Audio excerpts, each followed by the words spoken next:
Dari tahun berapa belajar dagang? Belajar dagang itu dari usia 17 tahun. 17 tahun. Karena tadi Dagang narkoba.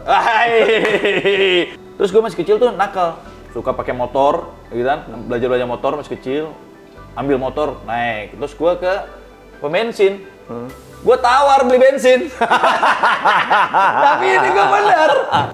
Banyak orang yang bertanya-tanya, siapa sih Novel? Apa sih kerjaannya? Pengusaha iya, politik juga iya. Nggak cuma itu, bahkan nggak sedikit yang nanya sama gue tentang percintaan. Kenapa gue masih jomblo?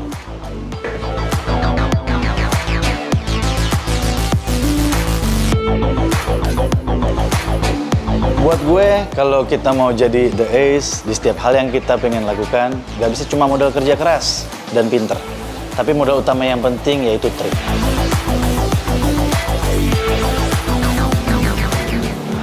Life is all about trick.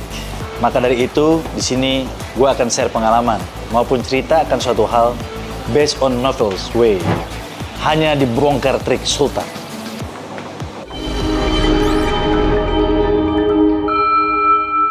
Hari ini ada teman gue namanya Mas Pur. Nah, ini Mas Pur. Beliau nanya, Vel, gimana sih menjadi sultan? Ya kan, trik sultan tuh gimana sih? Lah, Mas Pur, saya ini bukan sultan, saya bilang. Ya kan, ini yang malah yang saya mau nanya ini Mas Pur. Bagaimana kok bisa keren begini jadi artis gitu? Aduh, ini hebat itu kan? Keren dari mananya? Keren ini, keren dari lihat dong. mananya? Waduh, bagaimana nih dulunya gitu kan? Ini saya mau nanya gitu. Gue tahu harusnya lu mau ngomong kok tampang pas-pasan gini bisa jadi artis. Gue tahu. Bisa banget. Saya bingung, Mas Pur bilang, Mas Novel, bongkar dong trik sultannya. Saya bilang, saya akan bongkar trik sultannya, tapi saya bukan sultannya. Saya bilang, masih banyak sultan-sultan lain gitu. Enggak, tapi gini, secara pribadi gue heran baca biografi sosok seorang Novel nih. Pernah terjun di dunia entertain. Gitu kan, zaman dulu kan. Pernah terus tiba-tiba banting setir menjadi pengusaha. Pengusaha iya, politikus iya, semuanya iya. Karya banyak, usaha di mana-mana. Iya, usaha di mana-mana gitu. Amin. Jadi gini Mas Pur, ya kan?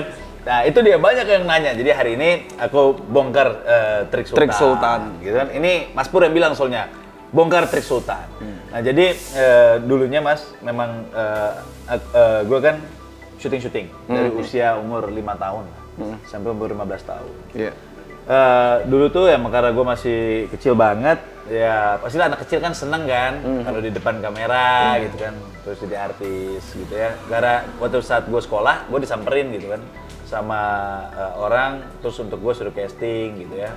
Terus nyokap bilang ya udah coba aja. Nah pas ternyata keterima gitu, pas keterima alhamdulillah gue dapet peran bagus terus, jadi kayak peran utama terus dari mulai iklan. Jadi gue ada 35 kali iklan. Terus gue juga sinetron gitu kan. Nah sehingga gue melihat kayak gue capek banget. Bangun pagi, pulang pagi. Bangun pagi, pulang pagi gitu. Gue masih kecil terus suka ngambek, suka nggak mood kan. Masih anak-anak kan. Gue kalau sama nyokap nggak mau mah nangis gitu kan. Ya ayo dong syuting kan udah nggak bisa udah. Kalau kita itu kalau memang udah terjun harus komit. Nah itu ibu gue selalu ngajarin kita gitu kan. Gue tuh harus komit jadi orang. Jadi kalau memang kamu dari masih kecil sudah suka dan komit dengan sesuatu harus tuntas, ya kan? Nggak boleh setengah-setengah. Nah itu karena ibu gue yang ngajarin. Mengawali entertain itu lewat casting juga. Casting juga. Tapi ada sesuatu yang buat saya itu unik gitu. Apa tuh?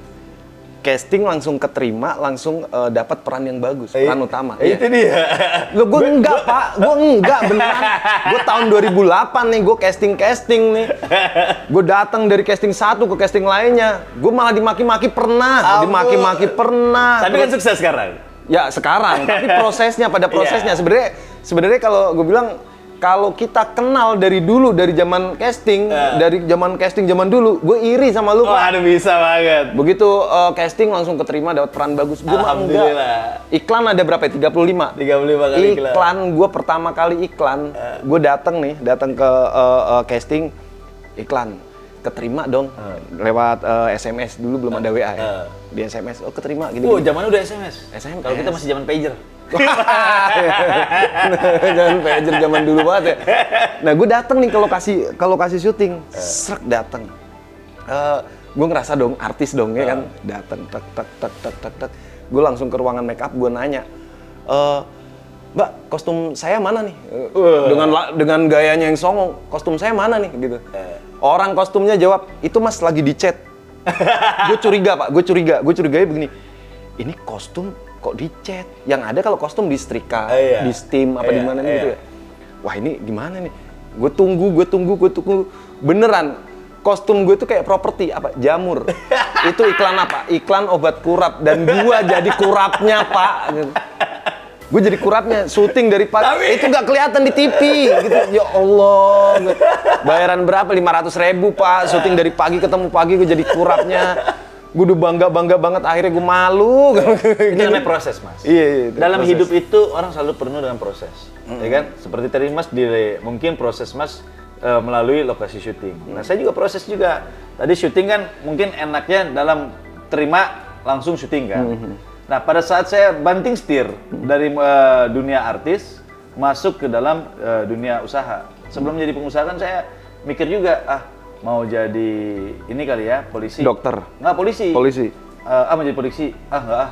Terus mau jadi angkatan darat TNI. Nggak. Nanti gue malah kan karena yang gue tahu kalau orang masuk dalam satu angkatan itu ada di ospeknya itu dipukulin gitu kan. Yang gue denger bener atau enggaknya kan gue nggak tahu. Iya, bener. Nah karena gue udah mendengar sesuatu yang menakutkan, daripada nanti gue berantem jadi nggak bagus, lebih baik gak usah lah gitu kan, lebih baik gue nggak masuk gitu ya.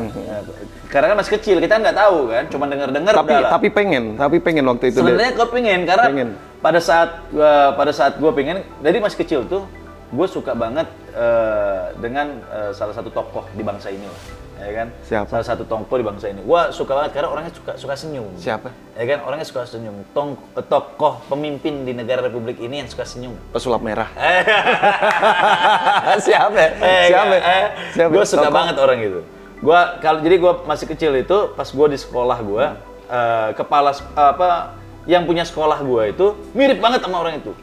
Gitu. Dan gue pengen banget jadi orang itu karena orang itu presiden. Dan mimpi gue itu bagaimana gue masih kecil gue bisa jadi presiden gitu kan. Kayak keren gitu. Dari kecil gue gitu kan. Kalau mau jadi presiden, kalau masuk angkatan darat baru bisa masuk jadi presiden. Jadi gue pemikirannya gue itu masuk TNI gue bisa jadi presiden. Tapi karena di depan gue tahu ada masuk dalam satu angkatan itu ada ospeknya dengan cara kayak gitu. Daripada gue berantem, oke gue mungkin jadi pengusaha aja kali ya. Kalau gue jadi pengusaha, karena gue ngeliat kakaknya nyokap kan. Kakaknya nyokap, kebetulan dia pengusaha, terus dia berteman dengan teman-teman TNI, Polri, teman-teman pejabat gitu kan. Dia jadi pengusaha tapi temannya banyak nih, bisa teman juga sama presiden. Mungkin lebih enak ini kali ya gitu kan. Nah jadi masih kecil tuh masih mencari kan. Mencari, terus belajarlah belajar dagang, karena kan gue gak punya modal. Dari tahun berapa belajar dagang? Belajar dagang itu dari usia 17 tahun. Dagang kaya itu, orang kaya itu kalau ente dekat sama ibu. Dekat sama ibu, nggak usah kekayaan. Dunia dan seisinya ente bisa punya bos. Kalau doanya orang tua, ridhonya ada di dalam diri. Berarti gue nggak bisa sukses pak. Kenapa bos? Ibu gue di Semarang. Doanya dong. Iya benar. Nah posisi gue gitu. Nah gue dari kecil tuh udah mulai syuting gitu kan. Terus kayak nyokap selalu kan gue kalau nyokap suka ngitung duit belanja gitu kan. Ma itu apa? Misalnya dari bokap kasih uang belanja segini. Ya ini harus dijaga. Harus masih punya tabungan. Oh terus caranya gimana? Ya harus ditawar, kalau beli-beli gini harus ditawar. Oh tawar tuh apa? Belajar, jadi dari kecil udah tahu. Oh nawar itu, jadi kalau ada orang nawarin harga sekian, kita masih harus ditawar. Nggak boleh iya aja. Supaya kita punya selisihnya masih bisa ditabungin. Gitu. Oh gitu ya. Oh iya. Kan masih kecil kan? Nah akhirnya karena masih kecil, kita taruh di ini kita kan. Oh kita taruh. Nah terus gue masih kecil tuh nakal. Suka pakai motor, gitu kan, belajar motor masih kecil, ambil motor naik, terus gue ke pom bensin, gue tawar beli bensin. Tapi ini gue bener, gue tawar beli bensin. Di pom bensin? Di pom bensin. Ditawar? Karena gue belajar dari nyokap, apa-apa tuh suka suruh tawar. Dikasih nggak? Dikasih, bos. Gue naktif, sumpah, bos, demi Allah. Itu petugas pom bensin nombokin dong. Gue gak tahu deh. Nih kalau petugas saya nonton ngomong apaan lu? Ngomong apaan lu, gantiin lu. Itu bener, bos. Pak, boleh lah, duit gue cuma segini. Itu masih kecil banget. Itu masih harga bensin 1.000 perakan, 1.000 perakan lebih. Lu malak kan? Begitu malak begitu, pom bensin tawar. Jadi pas isi bensin, duit gue cuma berapa ribu perak gitu. Pokoknya gue minta sama dia itu sekitar 500 perak. 500 perakan. Nah, dikasih tapi. Nah, gue kan senang masih kecil, walaupun dikasih kurangnya sedikit, gue senang. Wah, gue bisa gitu. Ternyata pom bensin bisa ditawar. Mungkin karena dia kasihan gue anak kecil kali ya. Gue anak kecil jadi dikasih mungkin ya. Ya kan dia. Nah, dan jadi gue di situ, oh bisa nawar. Nah, besok-besok. Sekarang masih nawar? Kalau ke pom bensin? Ke pom bensin? Udah enggak lah. Udah enggak ya? Kita lebihin. Oh iya benar. Ya kan? Didikan seorang ibu, itu dari kecil emang udah tertanam gitu. Iya. Sekarang kalau menurut seorang novel nih, peran penting seorang ibu, arti seorang ibu bagi novel itu apa? Ibu itu adalah nafas gua, bos. Pentingnya segitu. Ibu gua adalah nafas gua. Jadi tanpa ibu gua bukan siapa-siapa. Dan tanpa ibu gua nothing. Jadi nggak ada tuh anak di luar sana yang mengaku dirinya hebat, sukses, kaya, tapi dia nggak memperhatikan ibunya, dia it's nothing. Tapi ibu sekarang masih sehat? Alhamdulillah. Masih sehat? Masih sehat. Masih sehat, alhamdulillah, dan gue selalu berdoa yang terbaik buat dia. Karena ya tanpa dia, gue bukan siapa-siapa. Karena doanya dia, dan karena dia ngedidik gue dengan caranya dia, alhamdulillah gue bisa seperti sekarang. Kalau dia ngedidik gue dan tidak mendoakan gue, mungkin gue nggak akan bisa seperti sekarang. Gini Pak, pernah nggak sih lu berada di titik terendah dalam kehidupan, dan itu kapan? Pernah. Kapan?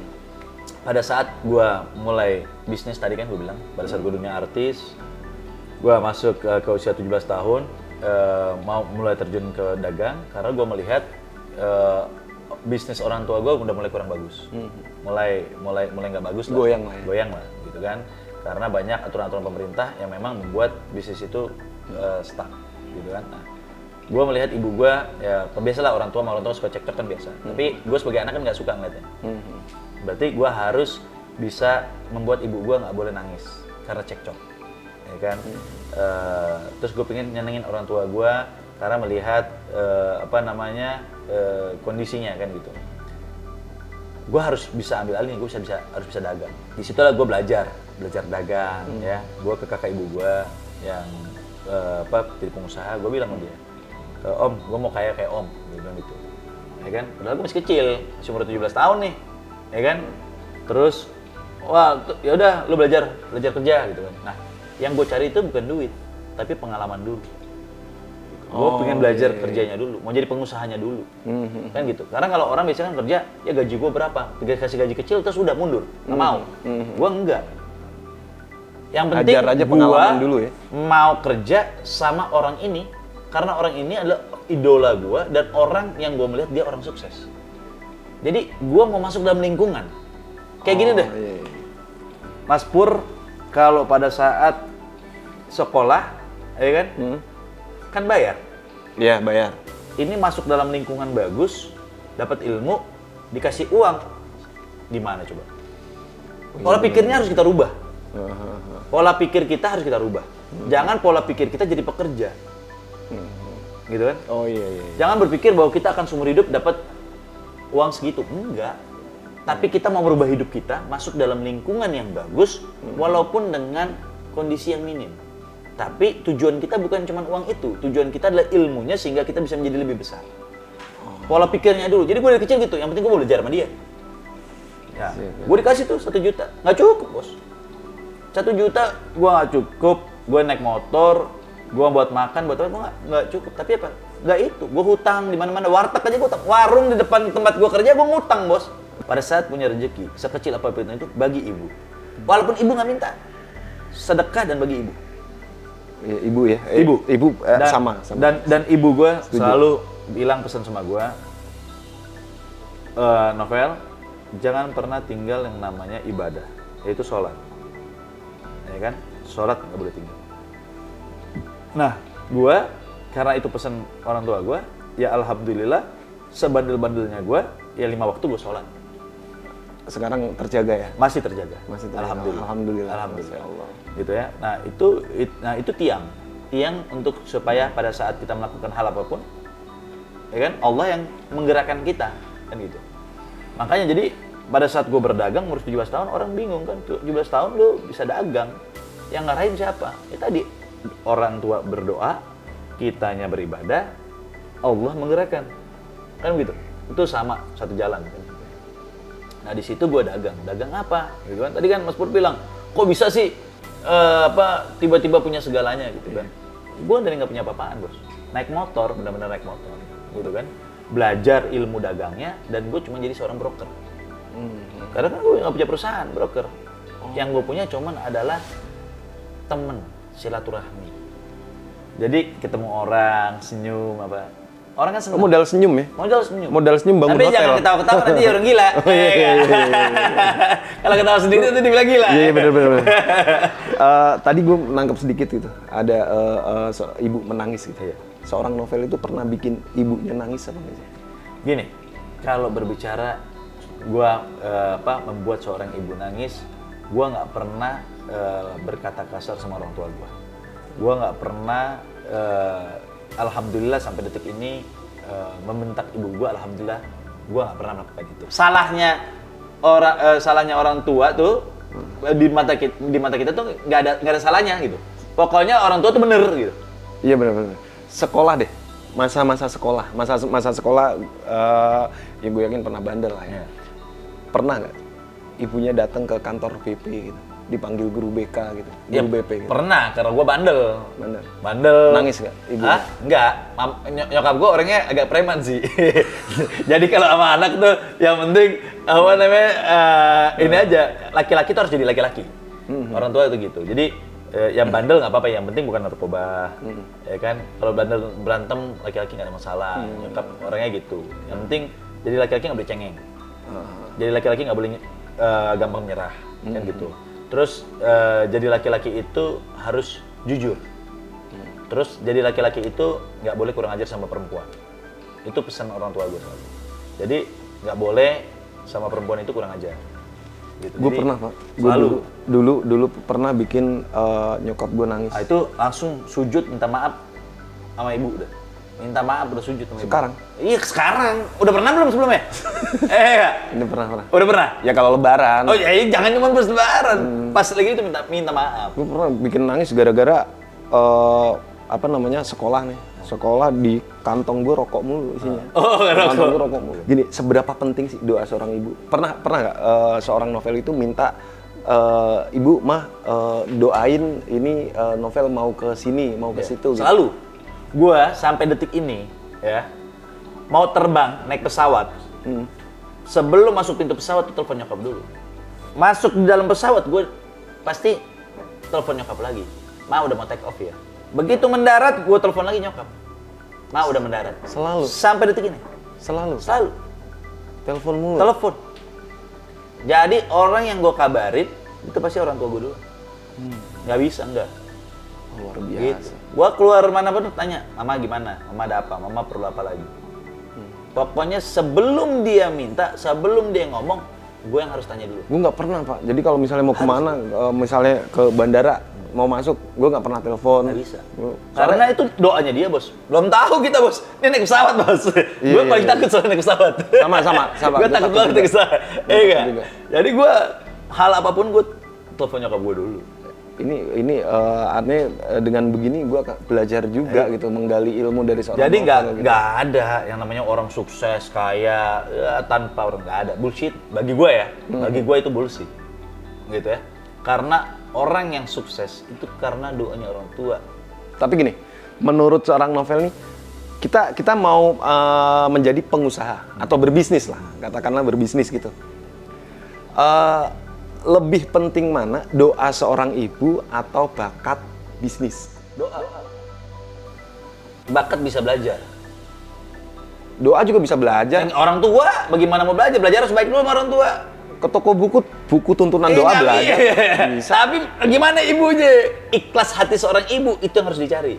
Buat anaknya. Kayak gue nih, gue nggak punya bakat untuk dagang nih. Iya. Kalau gue minta doa orang tua, gue bisa sukses. Bisa. Nanti pada saat orang tua doa, Mas Pur harus banyak silaturahmi di komunitas pengusaha. Gue minta doa sama ibu gue, gue mau usaha. Terus silaturahminya sama lu ya Pak ya? Masuk ke dunia komunitas pengusaha.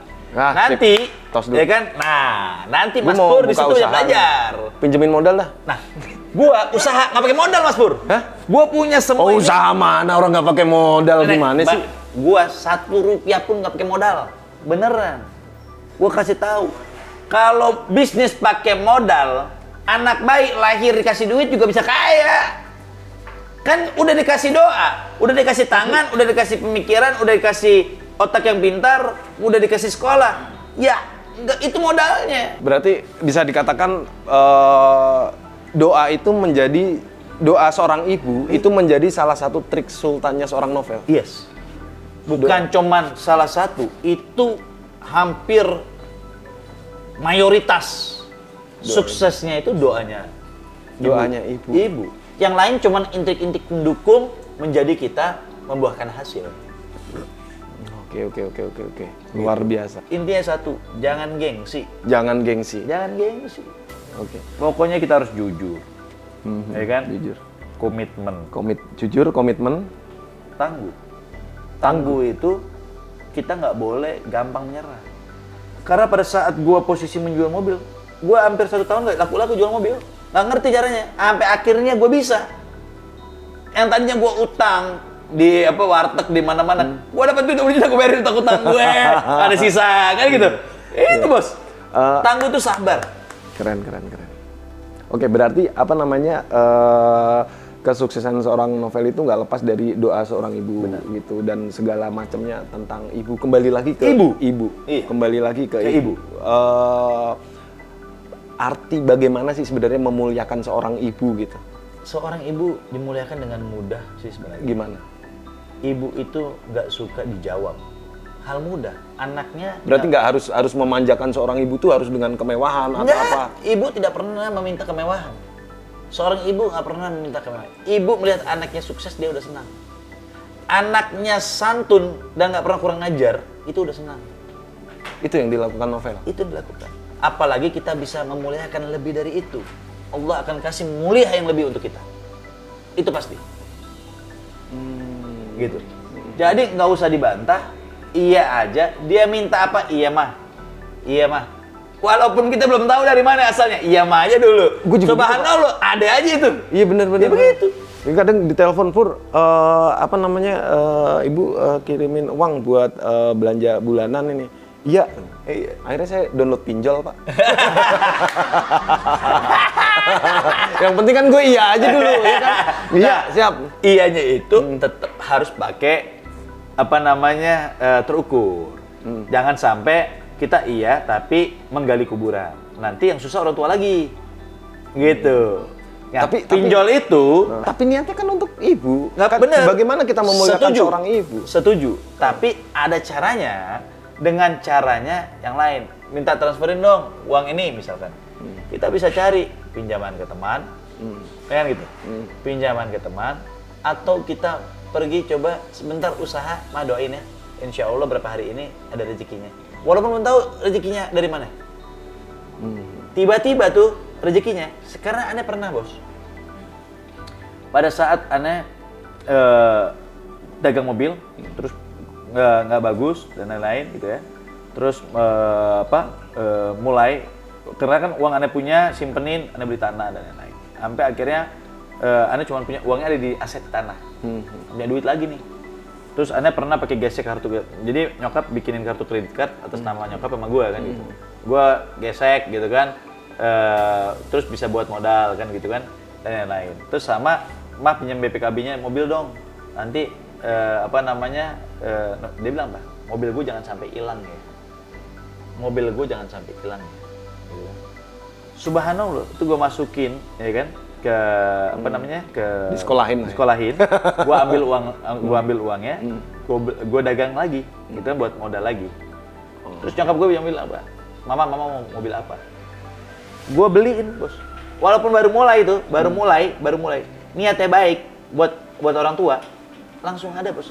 Pinjaman tadi, Bapak mesti ukur. Kalau pinjol bunganya sehari berapa persen? Iya. Tapi kalau kita masukin ke bank setahun kan bunga bank murah 7% setahun. Nah kan kalau pinjol bunuh diri. Iya. Nah sekarang gini deh, triknya ketika ibu meminta sesuatu ke anak, tapi sebenarnya kita mengukur bahwa kita juga sebenarnya lagi nggak ada gitu. Itu bagaimana cara menjawabnya biar nggak menyakiti seorang ibu gitu? Jangan bilang nggak, iya mah. Buktinya gue ada, bos. Nah iya, terus gue bingung gimana? Bos, nih, bos, gue nih ya. Gue nyokap cuma bilang apa? Tadi kan gue bilang, gue nggak punya duit nih. Nah. Nyokap pada saat itu pingin mobil Odyssey. Odyssey pada saat itu harga 500 juta. Enggak? Mama pingin Odyssey. Oh yaudah, Lu beliin? gue beliin, bos. Iya mah, gue beliin, gue beli kredit. Kan gue gak tahu cicilan dari mana. Subhanallah, tiap bulan cicilannya itu ada aja, duitnya ada aja. Niat gue baik buat orang tua. Setelah itu, mama pingin ini deh mau beli, sampai, bos, ya kan? Bukannya kita nggak mau ria ya, maksudnya gue nggak mau ria. Iya, ini dalam ini gue nggak mau ria lah. Benar. Maksudnya kan, ini kan betul. intinya buat orang tua. Betul. Oke. Dalam satu hari, ya kan, ya apa namanya, dan lain-lain kayak misalkan bokap gue kan ya udah siapin dong rumah buat nyokap semua kan, itu udah ada semua nggak ada masalah. Tapi gue sebagai anak pingin membuatkan satu rumah yang keren banget yang memang dia pinginin, gitu kan, yang dia pinginin. Dan gue nggak tahu duit gue dari mana, dan nilai rumah itu fantastis, bos. Nilai rumah itu sangat fantastis nilainya. Bisa dibangunin. Nilainya itu ini dari gue pribadi untuk orang tua gue. Itu gue nggak tahu duitnya dari mana. Allah kasih. Jadi mulai dari mobil, step by step, mau ini naik terus. Ada aja. Okay. Mama mau pergi jalan-jalan ke luar negeri, iya mah. Mama pergi ini, iya mah. Mama mau umroh, iya mah. Subhanallah ada aja. Gue nggak pernah bilang enggak. Pada saat itu gue dapat rezekinya, nyokap gue bisa, gue ada untungnya. Begitu juga gue bangunin nyokap gue yang harganya fantastis, tapi gue juga dapat rezekinya. Nggak berkurang di gue nya, bertambah aja. Iya benar. Jadi nggak usah kita takut. Karena kadang-kadang anak begini nih, wah gue cuma punya duit sekian perak. Wah kalau gue kasih nyokap gue, nanti gue nggak bisa kasih istri gue. Atau gue nggak bisa kasih cewek gue. Iya benar. Nyokap gue nanti dulu deh, cewek gue dulu. Atau istri gue dulu, nyokap gue nanti. Lo nggak bakal kaya. Percaya, bos. Iya. Tapi apa yang gue punya? Cewek gue gampang belakangan. Bini gue, gue belum punya bini, masih single. Iya nggak? Iya nggak? Tapi cewek banyak loh. Iya nggak? Nah, gue kasih siapa? Orang tua gue dulu. Oh. Buat gue berapa? Yang penting gue bisa makan besok, gue bisa jalan-jalan buat orang tua gue dulu. Subhanallah, rezekinya lebih lagi, dapat lagi. Ini apa namanya, dengan cerita dari seorang novel seperti ini, gue berharapnya mudah-mudahan ibu gue nggak nonton ini. Nanti tiba-tiba nelpon, pengen mobil, pengen rumah, pengen jalan-jalan luar negeri, pinjol lagi gue. Jadi Mas Pur, kalau berbicara tentang ibu, kita nggak akan ada habisnya, ya kan? Karena hal apapun yang kita harus muliakan seorang ibu, dia ngandung kita 9 bulan, nyawanya, taruhannya buat kita. Ya kan? Masa kita cuma sebuah harta yang bisa dicari, nggak rela buat itu, kan gila. Jadi makanya kalau berbicara ibu, nyawa kita pun dibalikin lagi, diambil untuk ibu, gue bersedia. Karena dia pun pada saat melahirkan gue, nyawanya begitu. Taruhannya nyawa itu ya. Jadi kita jadi seorang anak yang mau sukses, ya dahulukan ibu. Ya. Ibu nyuruh kita beribadah. Ibadah itu kita lakukan. Ibadah, pada saat ibadah kan doanya juga untuk ibu. Untuk ibu terus bapak. Betul. Kan begitu. Betul. Orang tua kita. Nah, jadi sama ibu, setiap kita sebagai anak masih punya orang tua tuh masih harus bersyukur. Keluar rumah, cari ibu, cium tangan. Kalau rumahnya berbeda, tinggalnya jauh, telepon. Pagi-pagi, Ma, aku mau pergi ya, mau kerja. Oke, siap. Doain mah biar kerja hari ini lancar. Bismillah.